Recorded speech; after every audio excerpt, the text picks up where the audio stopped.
1678 Whitestone in Spring Valley. This is Ian with Build Brothers. Going to go ahead and do my digital inspection very quickly.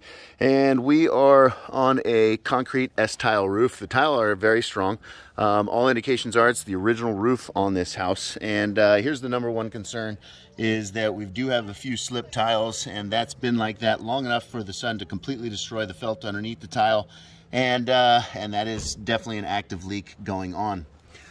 Second concern is all of these mortar flashings. This is the old style of flashing, and when they crack and separate from the penetrations, they begin to leak. And so I would expect that there is probably a little bit of wood damage around each of these penetrations. Here we've got a heat vent, like a dryer, or excuse me, no, it's either a furnace or a water heater, and it's missing the cap, and so water's going in there every time.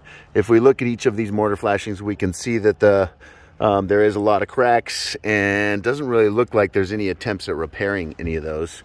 A concrete tile roof like this will last anywhere from 25 to 35 years, depending on maintenance and a few other things. We've got those two dormer vents. There's one vent there and one vent there, and that style of vent is susceptible to leaking, and so I would expect those to be problem areas also. So even if there is no active leaks showing on the ceiling inside the home, this roof is in fact definitely on its last leg. This is something we see on a regular basis, where that nail hole has been exposed to the weather ever since this roof is new.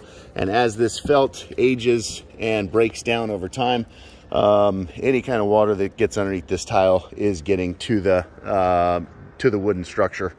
And so that becomes more of a problem as the roof gets old.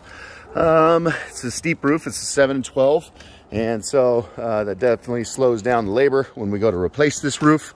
It's not the easiest to walk around on. If we look over here, we can see a whole bunch of slip tiles right there. And so yeah, there are several issues on this roof that need to be addressed sooner rather than later.